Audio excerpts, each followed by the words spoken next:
Hi, I'm Mark Rossano, founder and CEO of C6 Capital Holdings, coming to you from Primary Vision Network.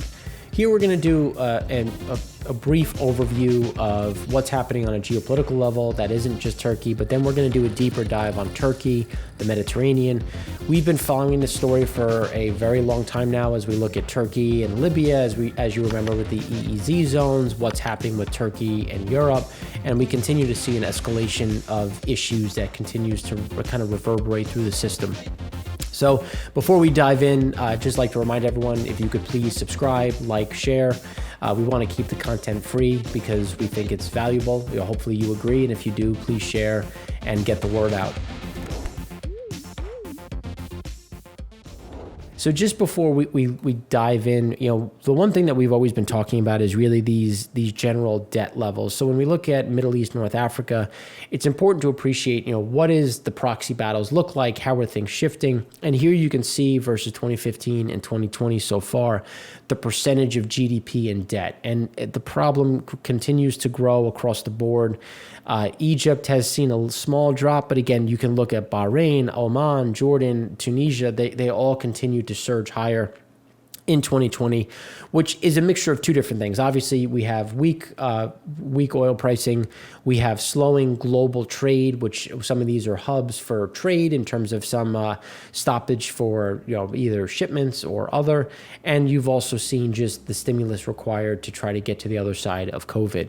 These are things that are going to continue to weigh on overall just economic growth, especially when we look at some of those the weaker emerging markets where as they get closer and closer to the 100% of GDP level, it just becomes inherently unsustainable. And you can see some of these big increases in just a 5-year period as you see additional borrowing. And again, Kuwait, UAE, Saudi remain the stronger of all of them, but even them, you can see that they're continuing to shift higher, which is going to be a problem outright. So before we dive into some of these different areas, we have to provide some backdrop on Armenia and Azerbaijan, purely because when we talk about when we talk about Turkey, we have to talk about Russia. When we talk about Turkey, we have to think about Europe. And when we look at Turkey, Russia, they're essentially fighting the various proxy battles. Clearly, Armenia, Azerbaijan, Syria is another big one, and then Libya was kind of that third, rounding it out. The question was, Turkey had purchased the S-400, which is Russian anti-aircraft, anti-missile defense system. So NATO said, do not test this, do not purchase this. So what happened? But we had a ceasefire in Libya, and then the same day there was a ceasefire in Libya, which now takes away a Turkey-Russian battleground, if you will. Turkey turned around and tested the S-400. So not only does that go against what NATO was saying, but it also shows that not only are they better friends with or softening or thawing relationships with Russia in Libya, they also showed a testing of the S-400s. Now, why would that be important? Well, because you need training, you need missiles, you need equipment, guidance, whatever, for the S-400, which is going to come from Russia. So you need a certain thawing of relations. Azerbaijan and Armenia, something very similar. We've seen a little bit of a ceasefire, some thawing of relations, and it's, you can see here Azerbaijan has captured more of the flashpan area, and all of this right here is under the Iranian border. The question is going to be, how does this continue to go forward? Russia has essentially said, figure it out, find some sort of middle ground. Turkey has been a bit more advantageous of backing Azerbaijan, but even they've started to soften some of their stance, which again I think was a bigger driver for some of the ceasefire, as well as the fact that Azerbaijan has clearly gained a significant upper hand when we look at some of these connections in terms of these different areas, and they've taken some full control. Now, the question is going to be, does Armenia, because when you look at how things have changed over the years, in 94, Armenia had the much stronger military, and they continued to maintain that dominance straight through till the early 2000s, and then things started to turn, and Azerbaijan has actually gotten a significant amount of additional strength. Now, we've seen some increases in anti-cyber attacks in terms of Armenia using cyber attacks to bring down Turkish-made drones and Azerbaijan drones, which again is kind of creating this a little bit of a stalemate. So this is something that we think we can hit pause on for the near term in terms of where this backdrop will start to increase. Now we have to go a bit deeper into those disputed waters. As we've been talking about, the Egypt-Greece agreement is right here, and it also kind of flies in the face of the Libya-Turkey agreement, which has increased the overall Turkish agreement. So the question is going to be who wins where, and Libya and Turkey have come to some sort of understanding. They've started to pare back because Libya has other fights to be had right now. So if anybody's been following the news in France, a French teacher was beheaded after showing the Prophet Muhammad. That was from Charlie, the magazine, Charlie Hebdo, I believe is the name. And that sparked some conflict within the classroom, and a Chechen immigrant ended up beheading the teacher, which has created a firestorm of freedom of speech. What does the Republic stand for? Macron comes in on back of freedom of speech and understanding and creating dialogue. And Turkey has said that they disagree, and that they have now pulled their respective ambassadors from each other's countries. Now, this is a bigger problem because there's already been tensions in the area. Turkey and France are on opposite sides in Libya. They remain on opposite sides in the Mediterranean, and you can see why. Like, if you look at where Turkey claims to be theirs, it's a significant amount of what Greece claims to be theirs based on those islands. It is a huge part of what Cyprus claims to be theirs overall. So again, this is what's creating some of this additional strife, as we've seen the navies increase their virulent comments, if you will. Turkey now has some drone ships, which again, they're not the only ones. Others have that in the region, but you can see that there's a hotbed of just stuff going back and forth and the problem is the Turkish economy is terrible, getting worse, and the lira continues to weaken, which again is going to drive some nationalistic fervor. Or how do you kind of adjust some of these movements? And this is where we continue to see that additional conflict between Turkey and Europe as a whole, especially as we have renewed sanctions on EU exports of military equipment into Turkey, and the additional interconnected natures of the different banks, which we'll talk about in a bit more detail. So here, when we look at the Spanish ambassador to Turkey said Madrid is against EU sanctions on Turkey. So again, we're getting some of these different issues back and forth. Now, before we go into why, we need to look at Cyprus, because Cyprus was divided in 1974. Turkish Cyprus area is in that let's just say in the northeast. And when you look at the map that we talked about with competing claims, you can see that TRNC is that area that Turkey claims, but you can see it goes very far south, which Cyprus claims as obviously their own, which is creating its own pressure in the area itself. So the UN created a buffer zone, but again, there's just going to be continued fighting. Who does Cyprus belong to? Who has claims over it? Obviously, Turkey claims it's theirs, and this has created issues with Leviathan pipelines being built from Leviathan into Europe, because a lot of that does go through Turkey. Now, the other issue is Spanish banks. Why does Spain not want EU pressure? Because Spanish banks have more exposure than all of the EU combined to Turkey. So Spanish bank exposure is 62 billion euro. France is 29, Germany is 11, Italy is 8.7, and then the UK on the outside is 12. So you can see why Spain has a vested interest in making sure the Turkish economy does not get any worse, because the Turkish banks are at their weakest. Turkish economy continues to be pressured, but at the same time, the issue remains that Spain's economy is terrible and getting worse. Turkey's economy is terrible and getting worse, and all of this isn't going to help. Now, just to reiterate what's happening in Libya right now, this gives you another backdrop of that oil and gas infrastructure.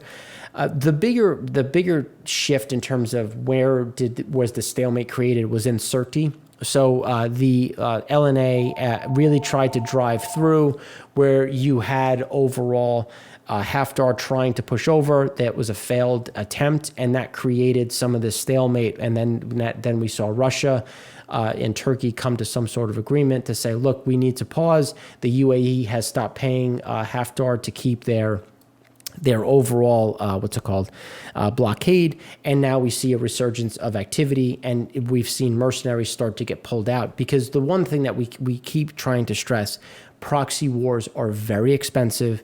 They're very hard to maintain. And as we've said before, the Turkish economy is not doing well, not very strong, which is why to see some of this pull back and really starting to focus on other areas is more important versus trying to maintain Libya, where, again, there's deals to be made on the back end to look at kind of where that flow is. Libya is set to restart the last major oil field. They actually have started it. So this gives you a backdrop of what the longer term view was. So we thought 390,000 barrels by the end of October, about 750,000 barrels within 6 months. Instead, they're going to be at 1 million barrels within the next 4 weeks, already at 550. And you can just see just where that expectation is. This is looking at Platts. So they had an expectation, something similar, about 550,000, a little bit of a normalization. Then we really didn't get to 1 million till essentially the back half of 2021. And clearly, they're well ahead of schedule. When the reason why we want to talk about that is these bubble charts, when it's something that we talked about in the EIA show, it's important to look at Libya's oil favored by Europe and China, Italy and Spain, obviously the outsized importers of it. And the problem is those countries, those refiners have seen additional run cuts, which is just putting additional pressure across the board. China, same thing. And this is why we continue to be concerned about overall new flow hitting the market.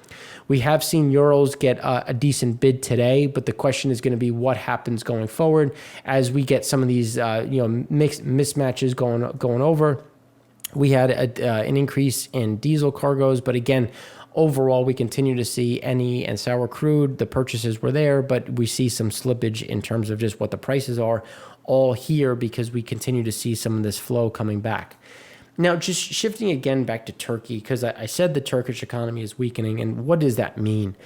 And when Brad has been great. One of the another professor out of Harvard has been very good at really kind of showing, what this flow looks like, what the pressure is. And here you can see the deposits. So when we look at total FX loans, you've seen a pretty steady decline through 2019. And we've seen an increase overall in total deposits in US dollars. So deposits have gone up, loans have come down. So ideally, if everything was liquidated, you'd be net whole. But it's not that simple. There's other things that are behind that because you've seen reserves come down. So reserves have come down, even though deposits have come up because there's been other lending against it. So this doesn't give the full picture overall. So then when we dive in and we say, okay, government FX denominated debt holdings by Turkish banks, you can see that Turkish banks have essentially made up that shortfall in their lending to the Turkish government, and they're doing it outside of the Lira. They're doing it in US dollar and Euro bond. So again, the Turkish government is still going to have a problem paying that back, but the exposure has shifted more into the internal banking structure, which doesn't minimize the problem, but it enables the central bank to have a little bit more flexibility with their optionality on ways to protect the Lira overall, even though if you look at the market, it continues to be under pressure and we don't see that stopping. Turkey remains one that we would continue to see pressure. Now, when we look at those net borrowings, this is what we were talking about. Like the net borrowings have still been in Eurobond.